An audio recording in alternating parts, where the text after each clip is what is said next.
I know that you enlisted in the Navy when you were 18 years old. You served for 20 years and you retired from the Navy. Thank you. Thank you so much. I know you spent time in Afghanistan, Iraq, and Asia as well. You collected surveillance on the Taliban for 2 decades. I want to hear about that, what you learned about the Taliban. And also, I know you've been in contact with some of the interpreters that are there. Tell us their stories as well. Yeah, the Taliban are a brutal regime, and that's how they govern, and that's exactly how they will govern.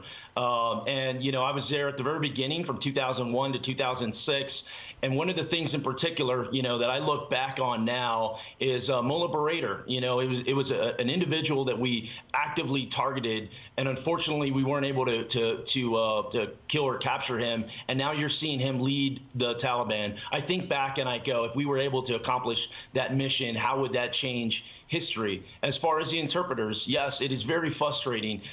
We've got several open cases where you've got Afghans that have fought alongside us for decades that are just fighting to survive, and we're doing everything we possibly can to get them in safe areas, whether that's in America or elsewhere. We deserve that to our allies. I go back to it. The world is watching. I just got back from Ukraine, from a CODEL in Ukraine. They're concerned about Russian aggression. Where's America going to be when Russia invades Ukraine again? I got back from South Korea about 3 weeks ago. Same thing. They're worried about what's going to happen when China invades Taiwan. Right. Don't worry. The vice president's going over to Vietnam now to reassure them that we are going to have their back. And then she's going to go over to Singapore.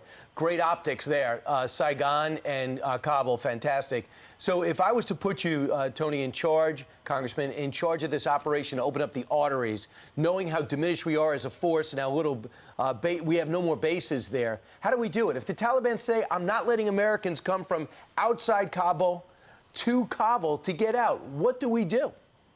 Number one, every American needs to return home. And we have to ensure that every American, whether you're a correspondent, whether you work for an NGO, whether you work for the government, doesn't matter. If you are a United States American, you deserve to come home. That's one. Two is our allies. Our allies, we cannot leave our allies on the battlefield because, again, the world is watching. Right. Now's the time. Look, the Biden administration, huge debacle, but you got to change course. You can't double down on a losing hand. You have to change course, and they have to do it now because Russia and China are waiting in the wings to take advantage of this political debacle that the Biden administration has created. All right, let's see what happens today.